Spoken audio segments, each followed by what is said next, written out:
الله العلي العظيم بلغنا رسولنا نبينا أمين المتين الكريم لا إله إلا الله وحده لا شريك له له الملك وله الحمد وهو على كل شيء قدير اللهم صل على محمد كلما ذكره الذاكرون اللهم صل على محمد كلما غفله درود پاک پڑھیں صلاۃ و سلام علیک یا رسول اللہ وعلی آلک و صحابک یا حبیب اللہ.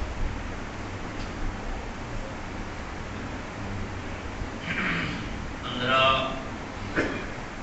شعبان المعظم شب برات نجات کی رات رحمتوں برکتوں اور مغفرت کی رات جمعہ کا مبارک دن اور چھٹی کا دن سب کچھ جمع ہے مگر کہیں نہ کہیں ہماری کاہلی بھی صحیح. مجھے تو ایسا لگ رہا تھا کہ آج شاید گھروں میں چھٹی بھی ہے شب برات بھی ہے. شب برات حلوہ کھانے کے لیے نہیں ہے. شب برات نجات کے لیے ہے. یہ اللہ کی رحمت ہے. اللہ نے اپنے بندوں کے لیے کئی بار دروازے کھولے ہیں اور کھول رکھے ہیں کہ دروازہ کھلا ہے جو بھی آنا چاہے آئے اور اپنی گزشتہ گزرے ہوئے دنوں کو یاد کرے. اس میں جو اس سے غلطیاں ہوئی ہیں جور و جفا ہوئے ہیں ظلم و زیادتی کریم کے سامنے ہاتھ پھیلا کر اس سے معافی چاہے تو کریم رب کہتا ہے میں معاف کر دیتا ہوں. شب برات ہے. جمعہ کی تیاری ہونی چاہیے.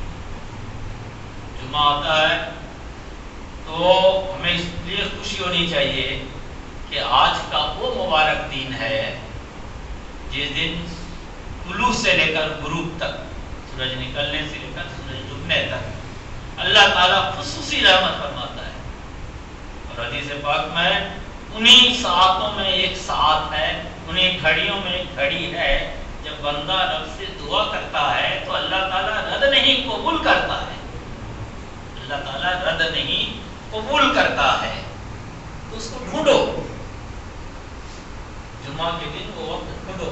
اور جب بہت ساری برکتیں ایک ساتھ جمع ہو جائیں کہ 15 شعبان بھی ہو 14 شعبان 15 کی رات آنے والی ہے, شب برات ہو, جمعہ کا دن ہو اور چھٹی کے دن ہو تو پھر ہمارا شوق ولولہ جذبہ بڑھ جانا چاہیے. خیر درود پاک پڑھیں صلی اللہ علی نبی امی وآلہ صلی اللہ علیہ وآلہ وسلم. صلاۃ و سلام علیک یا رسول اللہ وعلی آلک و اصحابک یا حبیب اللہ. آج گفتگو کا عنوان ہے توبہ. کوشش کیجیے گا کہ آنکھ نہ جھپکے. کوشش کیجیے گا کہ مسجد میں شیطان حاوی ہونے کی کوشش نہ کرے. کوشش کیجیے گا کہ بات دل میں اتر جائے کیونکہ بات خدا کی ہے اور خدا کے پیارے پیغمبر محمد رسول اللہ صلی اللہ علیہ وآلہ وسلم کی ہے. توبہ کہتے ہیں لوٹنے, رجوع, پلٹ آنے. اگر کوئی گناہ میں لگا ہے, کوئی نافرمانی میں لگا ہے, کوئی غلطیوں میں مشغول ہے, ظلم و زیادتی میں غرق ہے, ہوش آ گیا, جاگ گیا, بیدار ہو گیا, غفلت کی نیند ٹوٹ گئی اور وہ خدا کی طرف چل پڑا, غلطیوں سے رب کی فرمانبرداری کی طرف چل پڑا, گناہوں سے نیکیوں کی طرف چل پڑا، یہ توبہ ہے۔ توبہ لوٹنے اور رجوع کرنے کو کہتے ہیں۔ گناہ اور نافرمانی کو ترک کر کے، چھوڑ کر اطاعت اور فرمانبرداری اختیار کر لینے کا نام توبہ ہے۔ رب کہتا ہے وَتُوبُوا إِلَى اللَّهِ جَمِيعًا، تم سب کے سب توبہ کرو، لوٹو رب کی طرف، ایھا المؤمنون، اے مسلمانوں، لعلکم تفلحون، تاکہ تم کامیاب ہو جاؤ۔ اور رب کہتا ہے فَفِرُّوا إِلَى اللَّهِ، بھاگو رب کی طرف۔ کس سے؟ گناہوں سے، جرائم سے، نافرمانی سے، حرص و حویث سے، ہر اس چیز سے جو رب کو پسند نہیں ہے، اس سے بھاگو۔ کس کی طرف؟ الی اللہ، اللہ کی طرف۔ ففروا الی اللہ، بھاگو، دوڑو اللہ کی طرف۔ انی لکم من، سرکار کہتے ہیں کہ انی لکم من، بے شک میں اس کی طرف سے تمہارے لیے نذیر مبین، مکمل طریقے سے ڈرانے والا ہوں، ہوشیار کرنے والا ہوں، خبردار کرنے والا ہوں۔ بے شک میں اس کی طرف سے تمہارے لیے نذیر مبین، کھلے طور پر ڈرانے والا ہوں، تاکہ تم صحیح راستے پر چل پڑو۔ اور توبہ کی عظمت دیکھیے، نبی محترم صلی اللہ علیہ وآلہ وسلم خوشکن انداز میں کہتے ہیں، ظریفانہ انداز میں، سیدنا ابو ہریرہ رضی اللہ تعالی عنہ کہتے ہیں ان رسول اللہ صلی اللہ تعالی علیہ وآلہ وسلم قال یضحک اللہ الی رجلین، رسول اکرم صلی اللہ علیہ وآلہ وسلم فرماتے ہیں اللہ تعالی دو بندوں کی طرف دیکھ کر مسکراتا ہے، دو شخصوں کی طرف دیکھ کر مسکراتا ہے۔ یقتل احدہما الآخر، جب ایک بندہ دوسرے بندے کو قتل کر دیتا ہے، جان سے مار ڈالتا ہے۔ کلاہما یدخل الجنہ، اور وہ دونوں جنت میں داخل ہو جاتے ہیں، مارنے والا اور مرنے والا۔ اللہ ان دو شخصوں کو دیکھ کر مسکراتا ہے۔ تب کا خود ہو کر سنیے گا، قتل کرنا جرم ہے، کفر کے بعد سب سے بڑا گناہ ہے قتل، کسی کی جان سے کھیلنا اسلام میں بہت بڑا جرم ہے، کفر کے بعد، شرک کے بعد سب سے بڑا گناہ قتل ہے۔ اور اس حدیث میں رسول محترم صلی اللہ تعالی علیہ وآلہ وسلم کہتے ہیں ان دو مردوں کی طرف رب دیکھ کر مسکراتا ہے جو جن میں سے ایک دوسرے کو قتل کرتا ہے، کلاہما یدخل الجنہ، اور دونوں جنت میں داخل ہو جاتا ہے۔ کیف یا رسول اللہ صلی اللہ علیہ وآلہ وسلم، صحابہ نے پوچھا یا رسول اللہ صلی اللہ علیہ وآلہ وسلم، ایک دوسرے کو قتل کرتے ہیں، اتنے بڑے جرم کا ارتکاب کرتے ہیں، اور پھر دونوں کا داخلہ جنت میں ہو جاتا ہے، کیفا، اس طرح، کیوں؟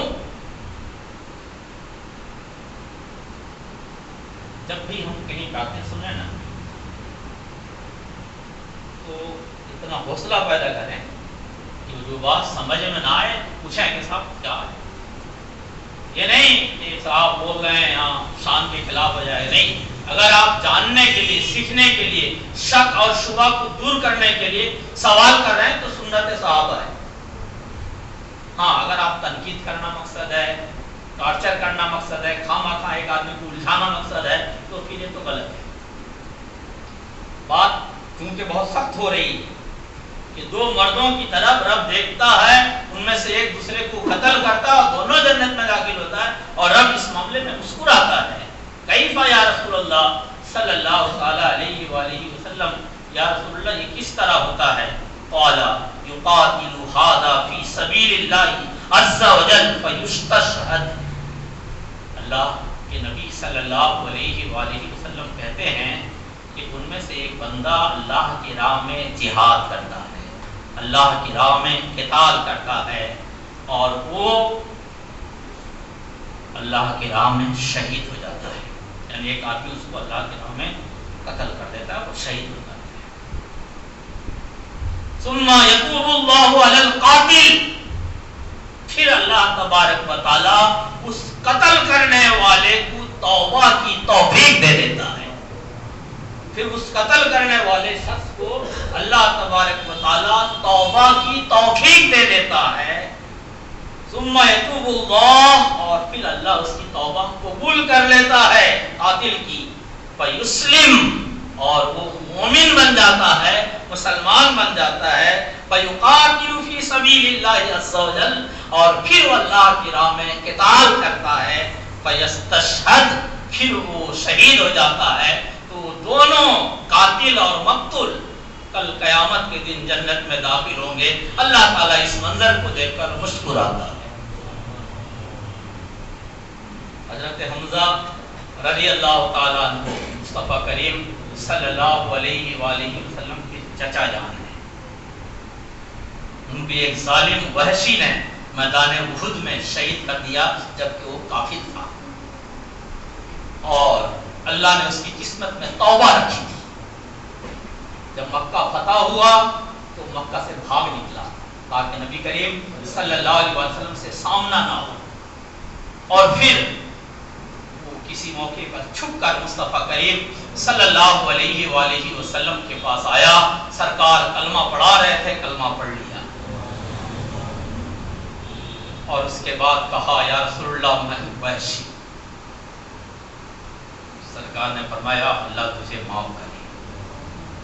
وہ وحشی کہتا ہے کہ میں اس طاق میں تھا کہ دنیا کے بہترین انسان کو میں نے قتل کیا ہے، دنیا کے بدترین انسان کو قتل کروں، اللہ مجھے توفیق دے۔ نبی کریم صلی اللہ علیہ وسلم کے وصال کے بعد ایک بدبخت اٹھا جس کا نام تھا مسلمہ کذاب، اور اس نے دعویٰ کیا کہ میں اللہ کا نبی ہوں، جبکہ محمد رسول اللہ صلی اللہ علیہ وسلم کے بعد کوئی نبی آ ہی نہیں سکتا۔ حضرت صدیق اکبر رضی اللہ تعالیٰ عنہ نے ایک لشکر بھیجا حضرت خالد بن ولید کے ماتحت، ان میں وحشی شامل تھے۔ وحشی کہتے ہیں کہ میں بالکل وہی طریقہ اختیار کیا جس طریقے سے ہم نے حمزہ کو شہید کیا تھا، اسی طریقے سے میں نے مسلمہ کذاب کو شہید مار ڈالا۔ تو اللہ کے رسول صلی اللہ علیہ وسلم فرماتے ہیں کہ توبہ کی توفیق قاتل اور مقتول جنت میں کس طرح ممکن ہوا؟ توبہ سے۔ کس طرح ممکن ہوا؟ توبہ سے۔ گفتگو کا عنوان کیا ہے؟ توبہ۔ اللہ توبہ کی توفیق دے، یہ ہونا چاہیے۔ یہ بات جب ہم سنتے ہیں کہ وحشی نے حضرت حمزہ کو شہید کیا، بہت تکلیف ہوتی ہے، لیکن جب ہم یہ سنتے ہیں کہ وحشی نے دنیا کے بدترین شخص کو بھی اللہ کے لیے قتل کیا، خوشی ہوتی ہے۔ اور یہی وحشی ہیں جب اللہ کی کتاب قرآن کو لیتے تھے تو زارو قطار رونے لگتے تھے کہ اللہ تیرا احسان، مجھ جیسے ناچیز کے ہاتھ میں تیرا کلام، ہادہ کلام و ربی، یہ میرے رب کا کلام ہے، یہ میرے رب کے کلام ہے، یہ میرے رب کے کلام ہے، آپ زارو قطار روتے تھے۔ پھر یہ جنت میں نہیں جائیں گے تو کون جائے گا؟ سرکار فرماتے ہیں کہ اللہ تعالیٰ مسکراتا ہے ان دو شخصوں کی طرف دیکھ کر کہ جو ایک دوسرے کو قتل کرتے ہیں اور پھر وہ جنت میں داخل ہو جاتے ہیں، دونوں ایک دوسرے کا ہاتھ پکڑ کر، کیونکہ وہ جس وقت اس نے قتل کیا تھا مومن کا، وہ مسلمان تھا ہی، تو اللہ کی رحمت ہوئی کہ اس کو اسلام دے دیا۔ تو توبہ سے اگر کسی کا کفر ٹوٹ سکتا ہے، کفر سے ہم مومن گناہوں کو توڑ سکتے ہیں، توبہ سے ہم مومن، ہم مسلمان، ہم غلام مصطفیٰ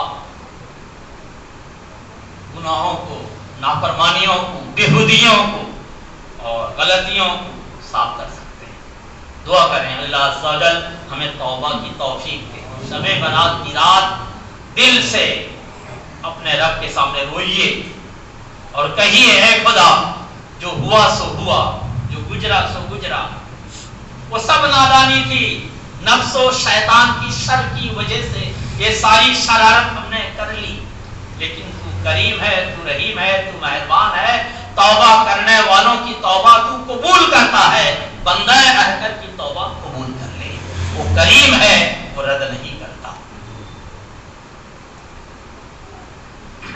توبہ انسان کی پہلی، درمیانی اور آخری منزل ہے۔ جب موقع مل جائے، جوانی میں مل جائے توبہ کر لیجیے، بچپنے میں توفیق مل جائے توبہ کر لیجیے، اور آخری عمر میں مرنے سے پہلے توفیق مل جائے توبہ کر لیجیے۔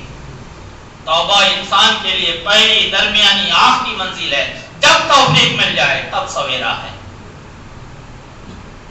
بندہ توبہ کو کبھی اپنے سے جدا نہیں کرتا، ہمیشہ توبہ اور رجوع کی حالت میں رہتا ہے۔ در حقیقت توبہ دل کا نور، نفس کی پاکیزگی اور فکر و شعور کی طہارت ہے۔ نبی کریم صلی اللہ علیہ وآلہ وسلم کی پیاری زندگی ہمارے لیے نمونہ ہے۔ عبداللہ ابن عمر رضی اللہ تعالیٰ عنہ کہتے ہیں کہ رسول اکرم صلی اللہ تعالیٰ علیہ وآلہ وسلم نے فرمایا، ایھا الناس توبوا الی اللہ، اے لوگو تم سب اللہ کی طرف توبہ کرو اور اللہ کی طرف لوٹو، اللہ کی طرف رجوع ہو جاؤ۔ فإنی اتوب فی اليوم الی 100 مرہ، کوئی دن ایسا نہیں گزرتا جس دن میں 100 بار اپنے رب سے توبہ نہ کرتا ہوں۔ کون؟ رحمت للعالمین، کون؟ معصوموں کے امام، کون؟ جو بے داغ ہیں، بے گناہ ہیں، جو بے گناہوں کے امام ہیں۔ وہ کہتے ہیں کہ کوئی دن ایسا نہیں گزرتا 100 بار میں اپنے رب سے توبہ کرتا ہوں۔ استغفر اللہ ربی من کل ذنب، استغفر اللہ ربی من کل ذنب، اے اللہ میں تیری طرف لوٹتا ہوں، میرے ہر گناہوں کو تو معاف فرما دے۔ یہ بہت بڑا ذکر ہے۔ جب بندہ یہ عمل کرتا ہے تو اللہ تبارک و تعالیٰ اس پر رحمت کی بارش برساتا ہے۔ اس لیے رسول اکرم صلی اللہ علیہ وسلم فرماتے ہیں کہ کوئی دن ایسا نہیں گزرتا جس دن میں 100 بار توبہ نہ کرتا ہوں۔ حضرت ابو ایوب انصاری رضی اللہ تعالیٰ عنہ بڑی پیاری بات کہتے ہیں، بہت پیاری بات۔ وہ کہتے ہیں کہ نبی کریم صلی اللہ علیہ وآلہ وسلم نے فرمایا، انہ قال حین حضرت الوفات، یہ بات کب کہی حضرت ابو ایوب نے؟ ابو ایوب وہی صحابی جن کے ہاں نبی کریم صلی اللہ علیہ وسلم مسلسل 6 ماہ تک رہے تھے، جن کے گھر ان کا جب حضرت ابو ایوب کے جب انتقال کا وقت قریب آیا، جب وہ ان کو لگا کہ اب میں چند گھڑیوں کا مہمان ہوں، تب انہوں نے یہ بات کہی، کنت قطمت عنکم شیئا، اے لوگو تم سے ہم نے ایک چیز جو نبی کریم صلی اللہ علیہ وسلم سے سن رکھی تھی وہ چھپا رکھی ہے۔ ہم نے نبی کریم صلی اللہ علیہ وسلم سے ایک حدیث سنی تھی جو آج تک ہم نے کسی کو نہیں بتایا، وہ ہم نے چھپا رکھی ہے، اب میرا وقت قریب ہے، میں نہیں چاہتا کہ میں دنیا سے جاؤں اور نبی کریم صلی اللہ علیہ وآلہ وسلم کی اس حدیث کا علم لوگوں کو نہ ہو سکے، وہ علم کے چھپانے کا گناہ نہ ہو جائے مجھے، اس لیے میں اپنے مرنے سے پہلے وہ حدیث میں تمہیں سنانا چاہتا ہوں۔ وہ حدیث کیا تھی؟ سمعتہ من رسول اللہ صلی اللہ علیہ وآلہ وسلم، میں نے نبی کریم صلی اللہ علیہ وسلم سے اس کو سنا، سمعت رسول اللہ صلی اللہ علیہ وسلم یقول لولا انکم تذنبون، اگر لوگ دھرتی میں گناہ نہ کریں، اگر لوگ دھرتی میں گناہ نہ کریں، لخلق اللہ خلقا، تو اللہ تعالیٰ ایک دوسری مخلوق پیدا کرے جو گناہ کرے، وہ یذنبون، وہ گناہ کریں، یغفر لہم، تاکہ اللہ ان کو معاف کرے۔ یعنی انسان کی فطرت گناہ ہے، میرے باپ آدم نے گناہ کیا، یہ اور بات ہے ہم ادب کی بنیاد پر اس کو گناہ سے تعبیر نہیں کرتے، لیکن آدم نے اس کو گناہ مانا اور رب نے کہا ربنا ظلمنا انفسنا وان لم تغفر لنا وترحمنا لنکونن من الخاسرین، آدم نے اپنے آپ کو خطا کار مانا، کہا اے رب ہم نے ظلم کیا ہے اپنے آپ پر، اگر تو معاف نہ کرے، رحم نہ کرے تو میں نقصان اٹھانے والوں میں ہو جاؤں گا۔ فرشتے نہ نیکی کر سکتے ہیں نہ گناہ کر سکتے ہیں، وہ گناہ سے اللہ نے ان کو پاک بنایا ہے، مگر انسان نیکی بھی کر سکتا ہے گناہ بھی کر سکتا ہے۔ جب وہ گناہ کر لے تب وہ توبہ کرے تو اللہ تعالیٰ کبھی کبھی ان گناہوں کو نیکیوں سے بدل دیتا ہے۔ اس لیے فرمایا بندہ گناہ کرے یہ جرم نہیں ہے، لیکن گناہ کے بعد گناہ پہ ڈٹ جائے یہ گناہ ہے۔ گناہ کیا پھر رونے لگا اللہ کریم، لیکن گناہ کرے اور احساس نہ ہو، نہ ندامت ہو، نہ پچھتاوا ہو، نہ شرمندگی ہو تو پھر یہ جرم ہے۔ اور ایک حدیث سنیے، اللہ کے نبی صلی اللہ علیہ وسلم کہتے ہیں، حدیث کے راوی حضرت انس بن مالک، وہ کہتے ہیں کہ نبی کریم صلی اللہ علیہ وسلم نے فرمایا ایک شخص سفر کے لیے نکلا جس کے ساتھ اونٹنی تھی، اور اونٹنے میں زیادہ رات سب رکھے ہوئے، کپڑا، کھانے پینے کی چیزیں، ضروریات کی چیزیں، سب کچھ لے کے سفر کرنا پڑتا تھا۔ ایسا تھوڑا نہ تھا کہ ہر اسٹیشن میں آپ کو کھانا مل جائے۔ یہ واقعہ کون سنا رہے ہیں؟ نبی کریم صلی اللہ علیہ وسلم۔ اور کس زمانے کا؟ آپ سے پہلے کا۔ اس وقت دنیا کتنی تاریخ تھی۔ تو ایک بندہ سفر میں نکلتا ہے اور ضروریات زندگی کو اپنی اونٹنی پر رکھ لیتا ہے، اور منزل در منزل سفر طے کرتا ہوا جاتا ہے، بیابان میں، جنگل میں، صحرا میں ایک جگہ ٹھہرتا ہے اور وہ جھپکی لینے لگتا ہے اور وہ اونٹنی غائب ہو جاتی ہے۔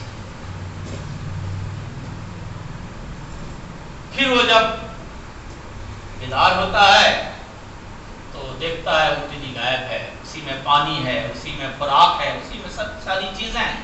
اب اس اونٹنی کو ڈھونڈنے کے لیے بیچارہ اٹھ کھڑا ہوتا ہے، یہاں وہاں ادھر ادھر مارے مارے پھرتا ہے، مگر کہیں بھی نام و نشان نہیں ملتا، اور ڈھونڈ ڈھونڈ کر وہ تھک جاتا ہے، اور تھک ہار کر وہ پھر اسی پیڑ کے نیچے صحرا میں آتا ہے، اور آ کر نا امید ہو جاتا ہے، مایوس ہو جاتا ہے، اور مایوس ہو کر وہ اپنے ہتھیلی کو اپنے رخسار پر رکھ کر لیٹ جاتا ہے اور موت کا انتظار کرتا ہے۔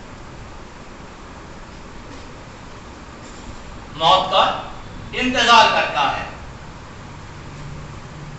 یہاں تک کہ اللہ تعالیٰ اس کے لیے مراحل آسان کر دیتا ہے، اور اونٹنی جو کھو گئی تھی وہ اونٹنی آ جاتی ہے، اور یہ ابھی نیند کی حالت میں ہوتا ہے۔ اونٹنی کا جو ہے مہار اس کے ہاتھ میں آ کے گر جاتا ہے، وہ چونک کر اڑتا ہے اور اونٹنی کو کھڑا دیکھتا ہے، تو اس کی خوشی کی کوئی حد نہیں رہتی۔ اس بندے کو اس وقت جو خوشی ہوتی ہے اس سے کہیں زیادہ خوشی ہوتی ہے رب کریم کو جب گنہگار توبہ کر کے اس کی طرف مائل ہو جاتا ہے۔ اور اس کی خوشی کی ایک جھلک مصطفیٰ کریم صلی اللہ علیہ وسلم نے اپنے الفاظ میں دیے ہیں، اس کو سنیے۔ فرمایا کالا من شدہ الفرح، وہ مارے خوشی کے، یعنی جب اونٹنی کو پا لیتا ہے مارے خوشی کے کہتا ہے اللہم انت عبدی وانا ربک۔ وہ آپ اتنا خوش ہے کہ وہ کیا کہہ رہا ہے، کیا بول رہا ہے، ہوش میں نہیں ہے۔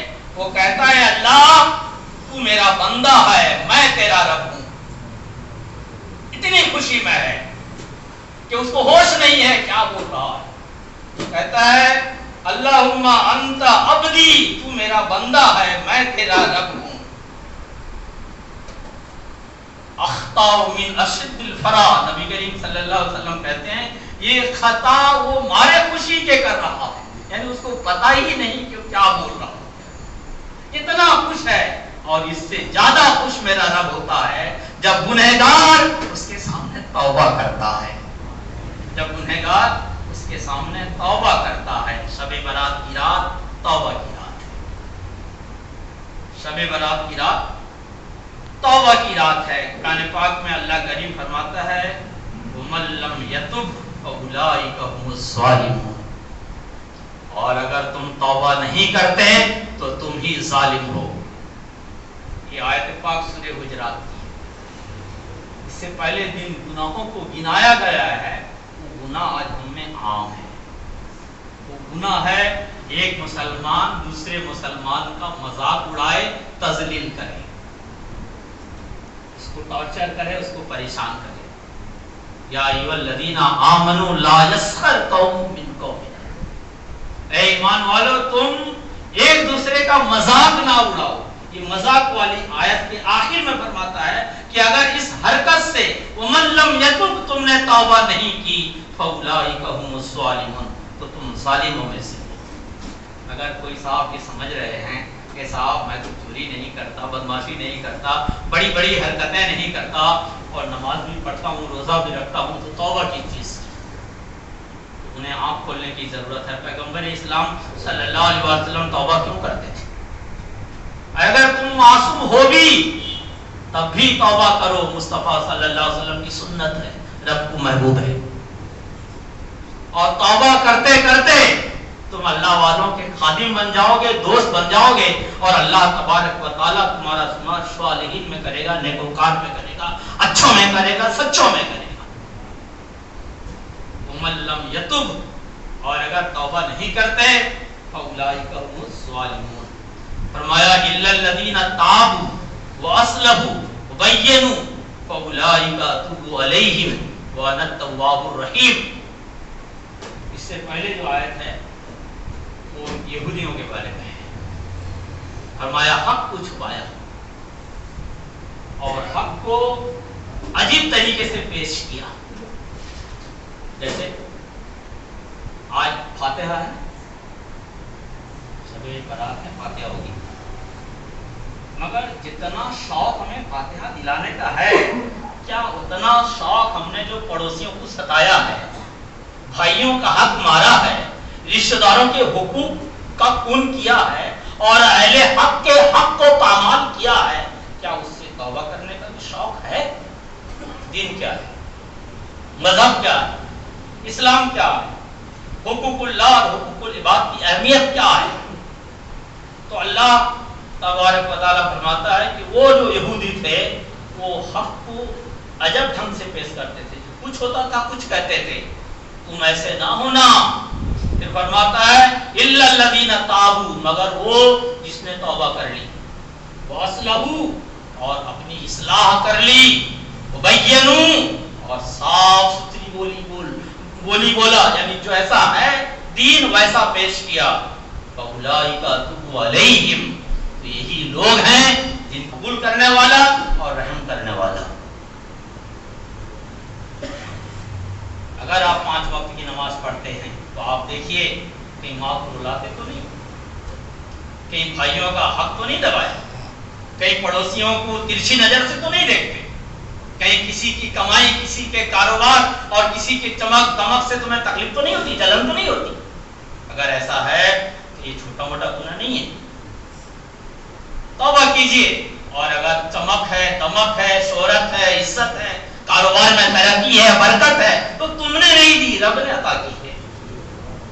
جس نے اس کو دی ہے اسی سے مانگو کہ اللہ میں بھی محتاج ہوں، میں بھی بے بس ہوں، میں بھی ضرورت مند ہوں، اور تو تیرے خزانے میں کسی چیز کی کمی نہیں ہے، اس فقیر کو، اس بے بس کو، اس محتاج کو، اس ناچیز کو تو بھی مالا مال کر دے، تو بے شک اللہ تبارک و تعالی دین کو بھی اچھا کر دے گا، دنیا کو بھی اچھا کر دے گا۔ اللہ عز و جل ہمیں اچھی سمجھ عطا فرمائے، آمین ثم آمین۔ شب برات کی رات ہے، رات میں جتنا ہو سکے اتنا نماز پڑھیے، تلاوت کیجیے، دعا درود کیجیے۔ سنیچر کا دن چھٹی کا دن ہے، اور نبی کریم صلی اللہ علیہ وسلم کی سنت ہے روزہ، شب برات کا روزہ رکھیے۔ اس لیے بھی رکھیے کہ رمضان قریب ہے، 15 دن کے بعد رمضان ہے، اور رمضان کا ایک ایک روزہ ایمان اور دین کا فیصلہ کرنے والا ہے۔ اس لیے اس روزہ کے لیے ابھی سے تیاری کیجیے۔ اور آخری بات کہوں کہ مسجد کے بہت سے کام چل رہے ہیں اور آپ دیکھ بھی رہے ہیں ماشاءاللہ بہت دنوں کے بعد جن چیزوں کی ضرورت تھی ان چیزوں پر توجہ گئی ہے اور ماشاءاللہ کام ہو رہا ہے اور بہتر ڈھنگ سے ہو رہا ہے۔ اور ظاہر سی بات ہے جو چھوٹے موٹے کام ہوتے ہیں نا اس میں بہت خرچ ہوتا ہے۔